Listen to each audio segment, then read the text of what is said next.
Good evening, YouTube. Welcome to my humble abode. I'm out of the studio today, I'm at home, and I wanted to kind of wrap up the iPad production series by talking about recording with an interface.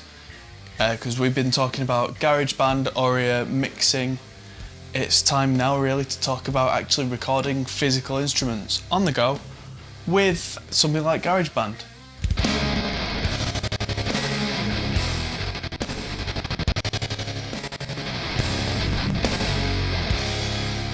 Okay, so you can get plenty of interfaces that work with an iPad, but a lot of them you have to plug into the mains, which isn't ideal.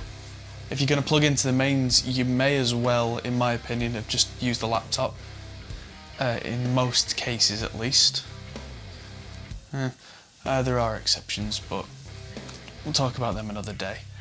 And in my opinion, if you're going to record into an iPad or anything for any reason, it should be a good enough quality that you don't have to record everything twice. The idea being that you can take your raw bits, your raw pieces that you've recorded onto your iPad, and you can take them into a studio and use them for something like reamping or tracking and use them properly. So I have two interfaces here and I'm going to walk you through. The first thing you need obviously is your iPad. It wouldn't be the iPad series without it. And let's just crack open GarageBand and just open a track. I don't know, let's bring up some drums. So here is my RME Babyface. It's slightly battered by this point, but it's a great interface. Now, this was updated recently so that you can run it in what's called class compliant mode, and it will work with an iPad. So let's get the USB, and I'll talk about this while I'm in it. So it's got a USB output, it's got ADAT in and out on the back, which is 8 channels in, 8 channels out, and it's got 2 mic pre's of its own which come on a breakout. The XLR input's gone on a breakout, so that's got a plug in the back here. This has got XLR inputs for microphones, XLR outputs for going to speaker channels. It's got a headphone out here, and it's also got a headphone out actually on the unit, so if you're not recording mics in, you don't need the breakout cable, which is quite handy. And it's also got MIDI in and out, and the MIDI in and out is quite useful as well because that works with core MIDI, so it works with anything like GarageBand. If you actually want to have a proper MIDI keyboard and record in to GarageBand or Audient or any MIDI supporting app, you can just do that through the interface, which again means that you only need one thing plugged into your iPad. Now let's get this USB cable. It's got standard USB on the end, and plug this in.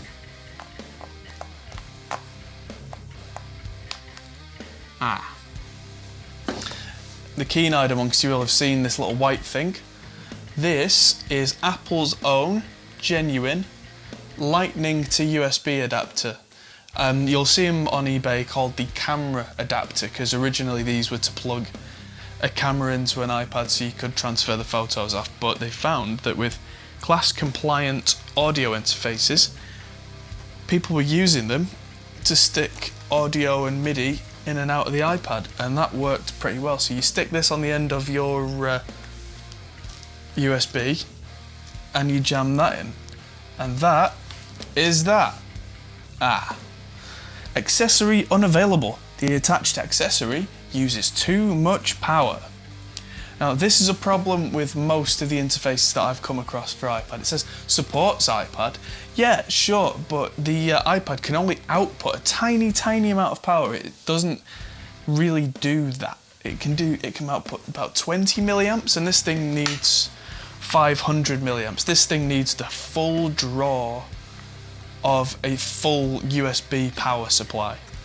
So this thing's also got a 12 volt input, but interestingly enough, if you try and use that with an iPad, it works, but it gets this horrible humming on the channels, and I think it's to do with ground problems which you don't tend to get with a laptop or a PC. It's odd. So I have here a USB power supply. It's kind of a USB battery brick. You'll have seen these. A lot of people have got little versions of this. This is a big one. It's got a solar panel on it, which is rubbish. And it's got USB power outs, 1 amp and 2 amp. In this case, we're going to use the 2 amp out because the phantom power on the Babyface really draws power. So let's take the thing and we plug this into the 2 amp out, and then we plug that into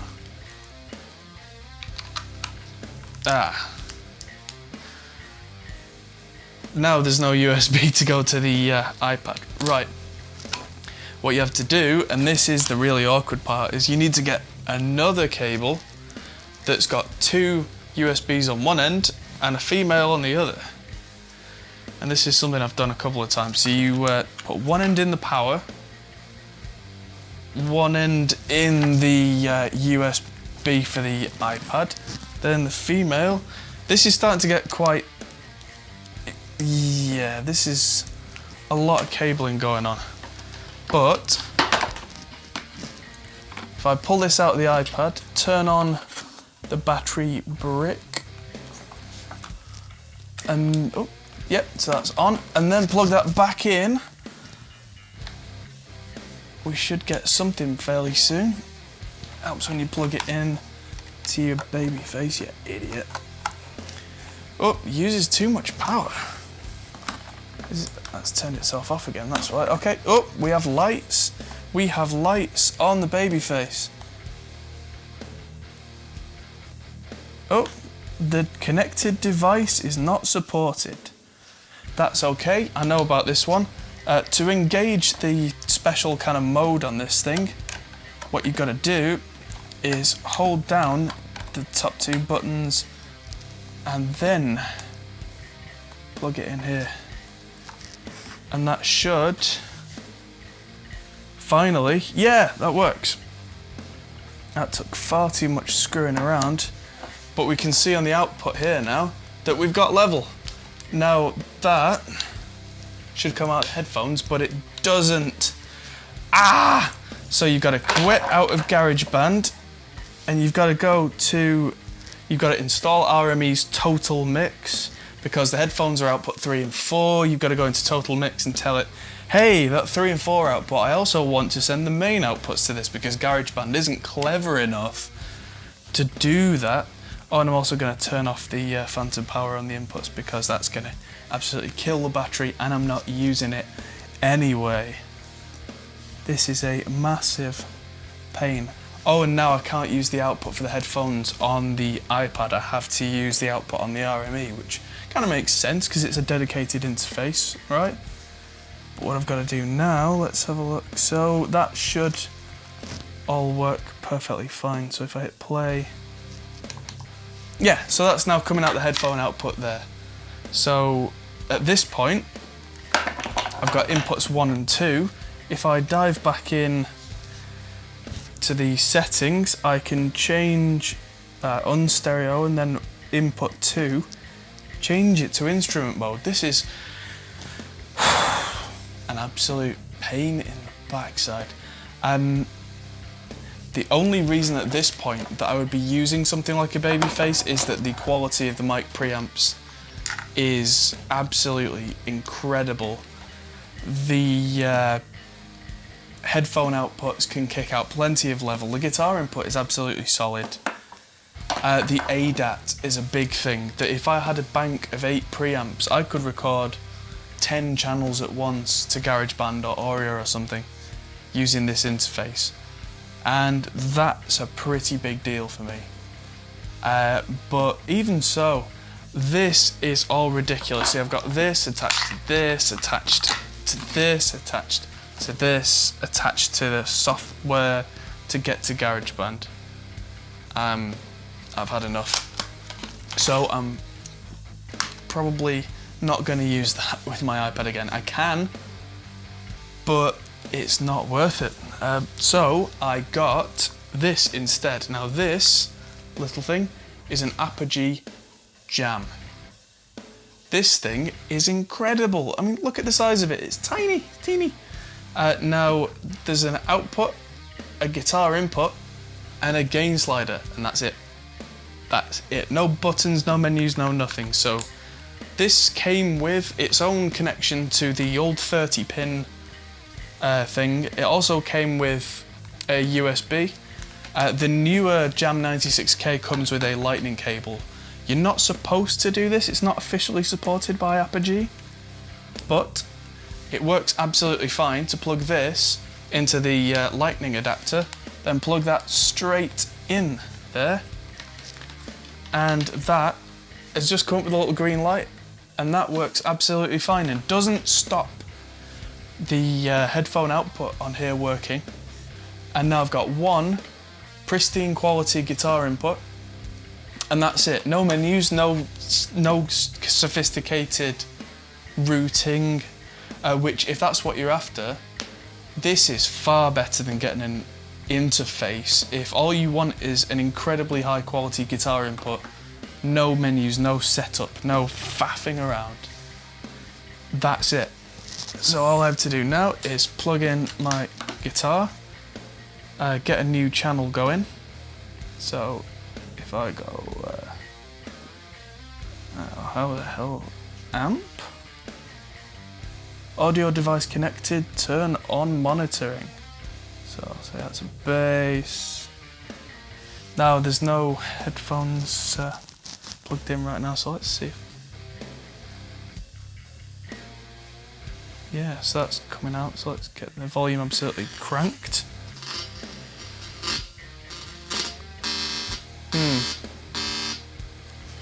That funny ringing is likely, I would have thought, to be the fact that I plugged in the Jam while I was in the middle of running Total Mix and all that crap. So let's quit that, quit everything. Plug in the Jam one more time. Little blue light comes on, which means it's connected, but it's not doing anything. That should now automatically configure itself. Ooh, little green light came on. And with a monitor button, that's better. So I'm gonna grab the bass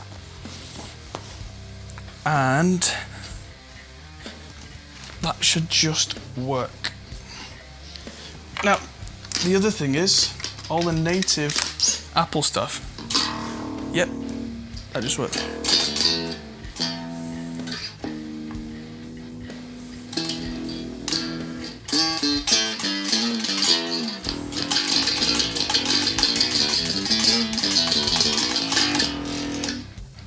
That's nice and simple. So the gain's coming out a little high on this because it's going yellow. So if I just turn down the gain on it slightly with my finger until we're getting green, and then throw that in. Maybe I'll throw. Is there? Yeah, squash compressor, slow attack. More bass gain, more bass, less mid, less treble, more compression in the amp.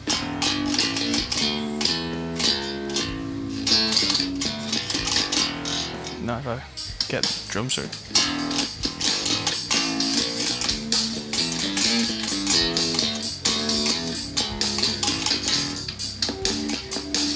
Oh, running double compress is not so good.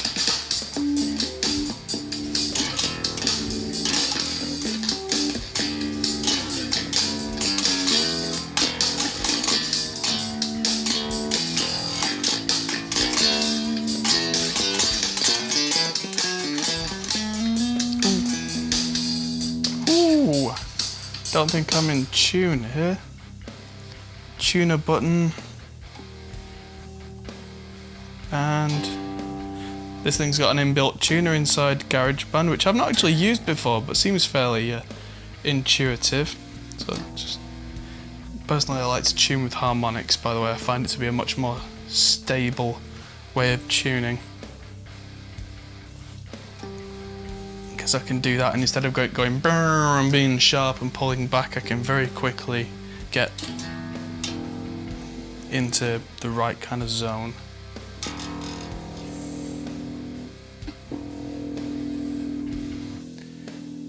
Generation bass.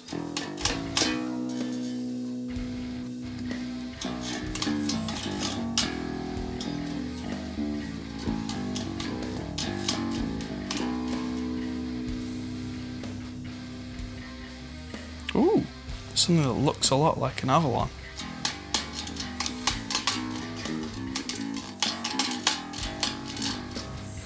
And the fact that is absolutely just an Avalon.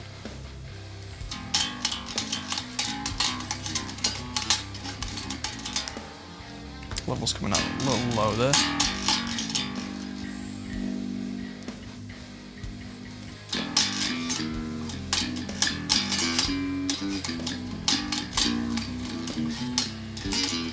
That is pretty much it. The Apogee Jam is what I now recommend. Oh, something else that you can do, seeing as though it's actually using the standard output here, is I can either run a mini jack out here to some speakers, or what I'm doing in my front room, and this is going to be causing a little background noise while I trail my cable and go behind the camera. I'm going to turn on my power amp that's in my front room. I'm going to turn on my Bluetooth transceiver. I'm going to see, because this isn't something I've tried before, but I probably should. Hello. There we go. Get the Bluetooth in here connecting to the Bluetooth on the iPad, so that's just settings, Bluetooth. Oh, please don't tell me that the phone's just connected to it. That's a problem in our house, everything is Bluetooth, which means that everything connects automatically even when you don't want it to. Come on, come on, come on, come on. I'm gonna edit here so that everything works and everything looks like it should. Ah, that's a disappointment. I got the Bluetooth to connect and it doesn't use the Bluetooth. Ah well, at least now you know. Yeah, it'll save you going, oh, I've got this Bluetooth thing, and no, you'd have to use the jack by the looks of things, which means I'll have to revert to my old 10-meter long jack. Right, well that seems to be it for this episode, and the moral of the story is don't use an ultra complicated interface if you don't need it. Get yourself an Apogee Jam if you're just going to do heavy guitar recording, because they are fantastic.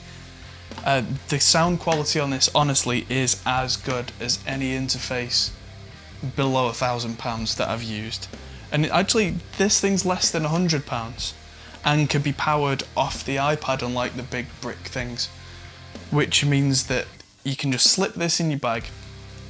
If you had your iPad with you anyway and you had your guitar with you anyway, hey, you could stick this in your guitar case and you're done, and you can just write stuff and record it properly while you're out, say, warming up before a gig or anything like that. So if you found this helpful, give us a like, get subscribed, and let us know if there's anything else kind of like this or anything else that you'd like to see. Thanks for watching. I'm Adam Steele for Hot Pole Studios. See you soon.